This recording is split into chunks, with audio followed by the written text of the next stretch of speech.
What's good, everybody? Today we're going to be covering probably one of my favorite Pokemon, Bisharp. Super sick buffs and changes here.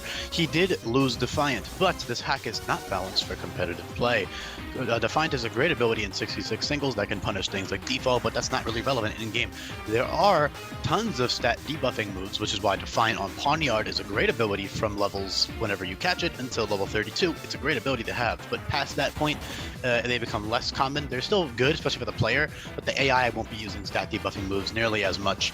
So the only real use out of Defiant would be stuff like Intimidate and then all kinds of moves that always drop the opponent's attack and special attack, but a lot of those are also earlier game moves. So in general, Defiant is very situational, while Ruthless is an absolutely incredible new ability. If you are new here, by the way, welcome. Check out the description below. There's a link to the very same Google Sheet that I use in all my videos, and most importantly, you can check out that move guide. 600 plus moves have been buffed or changed, so those are all really key to understanding how the buffs function, because you can't just look at the stats and the abilities and think that that's enough to understand how the Pokemon functions. Now, for example, in this case, Ruthless is essentially Sniper, right? So all of the 50%, or all of the weaker critical hit moves now have a 50% chance to crit. So moves like X Scissor, Cross Chop, Psycho Cut, Leaf Blade, and then Stab, Laceration, and Night Slash are all 70 base power moves with a 50% crit rate. So when you hold the Scope Lens, those will always crit. So those go from 70 base power to 158 base power with Ruthless. Those are extremely powerful. The only downside is you have to hold a Scope Lens or a Razor's Claw, and you only get one of each in the game. There will not be duplicates, so you can only have two of those at a time on your party. Later on, though, you get moves that will always crit. So actually, earlier on, around the time you evolve, you'll be getting the First Impression TM, which is a 60 base power move that always crits. So for normal Pokemon, it's still 90 base power, but for Ruthless, Technician, and other Pokemon, it becomes 135 base power, which is very strong as like a nice little single-use priority move that you can switch out after with Parting Shot or U-Turn, which is awesome. First Impression is very strong on Bisharp. He also has a 130 base attack now, just to keep up with all the power creep in the hack, and also because I am a little bit biased towards Bisharp, but also because look at him, like my man is literally covered in blades. Like, of course he has to have, like, a freaking Absol has a 130 base attack, so if Absol can have 130, then Bisharp should definitely have 130. He does have a very good speed tier now, base 100. It is a very crowded one. Right now there's a 19 Pokemon in that speed tier, and there's a lot of Pokemon that outspeed him, so 100 is not as good as it used to be, but it's still a good benchmark nonetheless, and it's pretty fair, especially when he also gets priority, not only in the form of First Impression, but also in the form of Sucker Punch and Bullet Punch, so that's pretty cool. I also opted to give him a couple more punch moves because Bisharp, he has like the little thumb.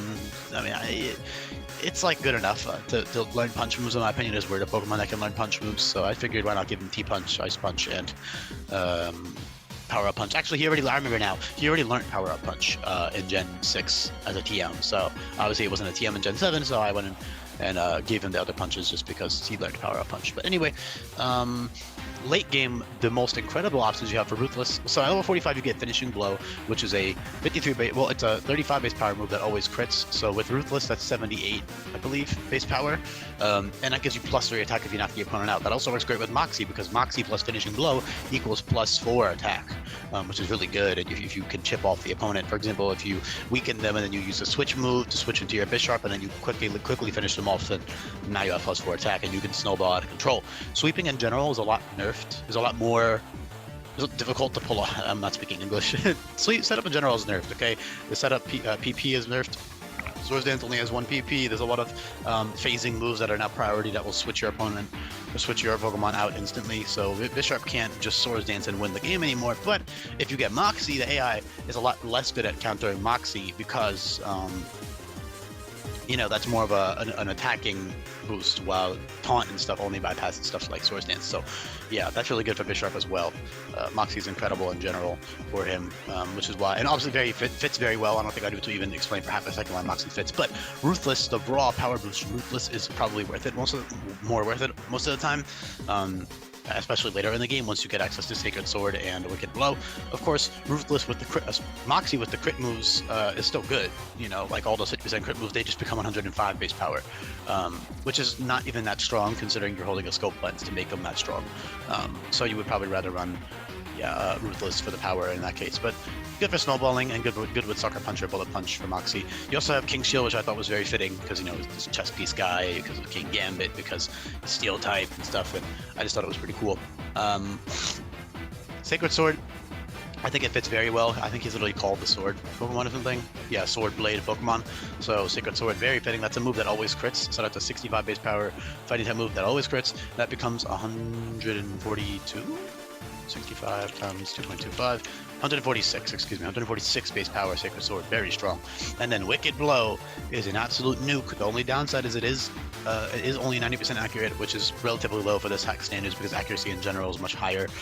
Stone Edge is the same, so Stone Edge for coverage, and then Wicked Blow for stab. Both of those are incredibly potent moves. However, in a Nuzlocke, which is what this hack is kind of balanced around, in a hardcore Nuzlocke, you would not be keen to use Wicked Blow against an opponent that has a move that can kill you, because 10% of the time you're going to die. You probably want to run a Wide Lens with Stone Edge or Wicked Blow in game. Of course, like competitive, you know, power over accuracy, this thing is going to be an absolute ridiculous. I mean, this ROM hack is not balanced whatsoever for competitive play. Nothing would be able to even switch into a fucking Choice Banded, Ruthless boosted Wicked Blow. And there's other Pokemon that have shit like this. I believe Weavile and other Absol, all kinds of other Dark types have Ruthless boosted Wicked Blow. So it is pretty absurd. In a competitive sense, but in game it's kind of overkill. You don't even need to be hitting things that hard. Although the hack will still be very difficult, by the way. Do not get it twisted. It will be difficult. Bisharp is still vulnerable to priority. He still has a mediocre special defense and HP stat. I'd say about average HP, but his F is pretty mediocre without investment, and then his defense is very good actually. And he also is neutral to first impression, which is nice. And he's also resistant to Sucker Punch, so a lot of the common priority in the hack he is resistant to. But there is literally every type has 1 or 2 priority moves, so there's tons of, you know, fire and fighting priority moves that will just destroy him. So that's really good. But Sucker Punch does not prioritize those now, though, so Sucker Punch is great.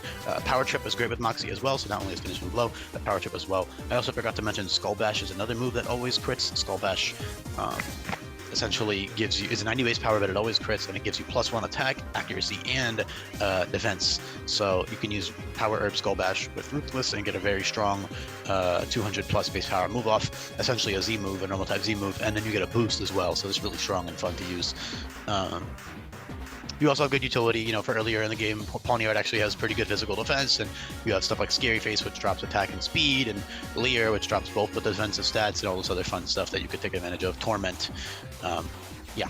Also, Pursuit is very strong for the AI to use against you. Pursuit with Moxie, for example, because Pursuit is now 70 base power. For you, it's not that useful because the AI doesn't ever hard switch out, and Pursuit does not work on switch moves like Parting Shot or Volt Switch, which are very common. But yeah, in general, Bisharp has good defensive utility as well in game because of his good defensive typing. Yes, he does have that 4 times weakness to fighting, but that doesn't make him bad. Dark Steel is actually very good despite those weaknesses.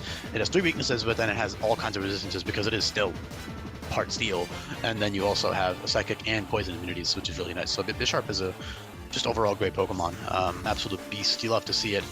You got all kinds of other powerful coverage late game, like Mega Horn and close combat, and yeah, I'm just gonna leave the video off there. I think I covered about everything. Let me know if you enjoyed it. Let me know if you found these buffs interesting. Power Trip, like I said, is great with Moxie. Gives you +1 attack, and it only has 3 PP, but that's still all you need to snowball and kill like half the opponent's team, and then you can just Sucker Punch or whatever, everything else to death. So it won't be as brainless as I'm making it sound, but it's still very, very good. And that also takes up the move slot, which you can't get back later because you can't use Move Learner until the league. So Power Trip does have a lot of opportunity cost, but it's still a good move nonetheless to teach.